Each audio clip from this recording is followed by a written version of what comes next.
നമസ്കാരം. തനിക്കെതിരെ യുവനടി നൽകിയ ലൈംഗികാതിക്രമ ആരോപണ പരാതിയിൽ എഫ്ഐആറിന്റെ പകർപ്പ് തേടി നടൻ സിദ്ദിഖ്.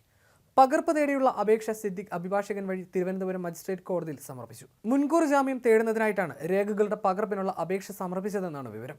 നടനെതിരെ യുവനടി നൽകിയ പരാതിയുടെ അടിസ്ഥാനത്തിൽ കേസെടുത്ത പരാതിയുടെ പകർപ്പും എഫ്ഐആറും ആവശ്യപ്പെട്ടാണ് കോടതിയെ സമീപിച്ചത്. 1-ാം ക്ലാസ് മജിസ്ട്രേറ്റ് കോടതിയിലാണ് അപേക്ഷ സമർപ്പിച്ചത്.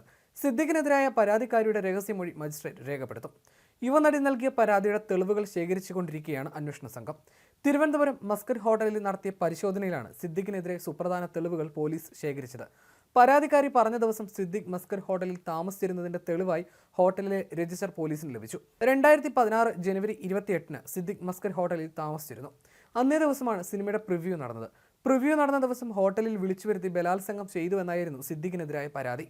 ലൈംഗികാതിക്രമത്തിന് ഇരയായെന്ന് നടി ആരോപിക്കുന്ന ദിവസം സിദ്ദിഖ് ഹോട്ടലിൽ തന്നെ ഉണ്ടായിരുന്നുവെന്ന വിവരമാണ് അന്വേഷണ സംഘത്തിന് ലഭിച്ചത്. മസ്കറ്റ് ഹോട്ടലിൽ നിന്നാണ് പോലീസിന് നിർണായക തെളിവ് ലഭിച്ചത്. ഹോട്ടൽ രജിസ്റ്ററിൽ സിദ്ദിഖിന്റെ പേരുള്ളതായി അന്വേഷണ സംഘം കണ്ടെത്തി. സന്ദർശക ഡയറിയിൽ നടിയുടെ പേരുമുണ്ട്. ഹോട്ടലിലെ ജീവനക്കാരുടെ അടക്കം മൊഴികൾ രേഖപ്പെടുത്തും. സംഭവം നടന്നത് വർഷങ്ങൾക്ക് മുമ്പാണെന്നതിനാൽ CCTV ദൃശ്യങ്ങളടക്കമുള്ള തെളിവുകൾ ശേഖരിക്കുന്നത് വെല്ലുവിളിയാണ്. എങ്കിലും നടി ആരോപണത്തിൽ ഉന്നയിച്ച ദിവസം സിദ്ദിഖ് ഹോട്ടലിൽ തന്നെ ഉണ്ടായിരുന്നുവെന്ന് വ്യക്തമാക്കുന്ന വിവരങ്ങളാണ് ഇപ്പോൾ അന്വേഷണ സംഘത്തിന് ലഭിച്ചിരിക്കുന്നത്. 8 വർഷം മുമ്പ് തിരുവനന്തപുരത്തെ ഹോട്ടലിൽ വെച്ച് പീഡിപ്പിച്ചെന്നാണ് നടിയുടെ ആരോപണം. പരാതിയിൽ ബലാത്സംഗം, ഭീഷണിപ്പെടുത്തൽ എന്നീ വകുപ്പുകൾ പ്രകാരം മ്യൂസിയം പോലീസ് സിദ്ദിഖിനെതിരെ കേസെടുത്തിരുന്നു. ആരോപണത്തിൽ നടിക്കെതിരെയും സിദ്ദിഖ് പരാതി നൽകിയിട്ടുണ്ട്. ആരോപണത്തിന് പിന്നിൽ പ്രത്യേക അജണ്ടയുണ്ട്. ഇത് അന്വേഷിക്കണമെന്നതായിരുന്നു സിദ്ദിഖ് പരാതിയിൽ ആവശ്യപ്പെട്ടത്. DGPക്കാണ് സിദ്ദിഖ് പരാതി നൽകിയത്. വ്യത്യസ്ത സമയങ്ങളിലാണ് നടി ആരോപണം ഉന്നയിക്കുന്നത്. ബലാത്സംഗ ആരോപണം ഉന്നയിച്ചത് ഇപ്പോൾ മാത്രമാണ്. ആരോപണങ്ങൾക്ക് പിന്നിൽ നിക്ഷിപ്ത താല്പര്യമാണെന്നും പരാതിയിൽ സിദ്ദിഖ് ആരോപിച്ചിരുന്നു. അതേസമയം സിദ്ദിഖ് തിരുവനന്തപുരം പ്രിൻസിപ്പൽ സെഷൻസ് കോടതിയിൽ മുൻകൂർ ജാമ്യത്തിന് അപേക്ഷിച്ചതെന്നും വിവരമുണ്ട്. അതിനിടെ നടിയുടെ ലൈംഗിക പീഡന പരാതിയിൽ മുകേഷ് MLAയുടെ അറസ്റ്റ് എറണാകുളം പ്രിൻസിപ്പൽ സെഷൻസ് കോടതി തടഞ്ഞു. സെപ്റ്റംബർ 3 വരെ 6 ദിവസത്തേക്കാണ് അറസ്റ്റ് തടഞ്ഞിരിക്കുന്നത്. കൊച്ചി സ്വദേശിയായ നടിയുടെ പരാതിയിൽ മരട് പോലീസ് തനിക്കെതിരെ കേസ് രജിസ്റ്റർ ചെയ്ത പശ്ചാത്തലത്തിൽ മുൻകൂർ ജാമ്യം തേടിയാണ് മുകേഷ് കോടതിയെ സമീപിച്ചത്.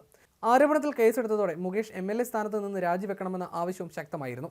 മുകേഷ് രാജിവെച്ച് അന്വേഷണത്തെ നേരിടുന്നതാണ് ധാർമ്മികതയെന്ന് CPI അഭിപ്രായപ്പെട്ടു.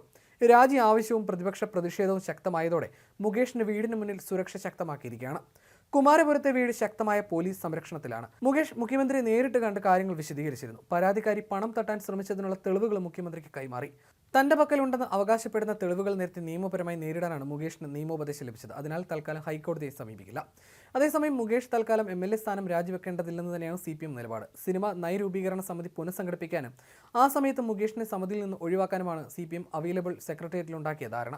UDF MLAമാർക്കെതിരായ കേസും അന്നത്തെ കീഴ്വഴക്കങ്ങളുമെല്ലാം ഓർമ്മിപ്പിച്ചായിരുന്നു. എന്നാൽ മുകേഷിന്റെ രാജി ആവശ്യപ്പെടുന്നതിൽ CPIക്കുള്ളിൽ അഭിപ്രായ വ്യത്യാസങ്ങളുണ്ടായിരുന്നു.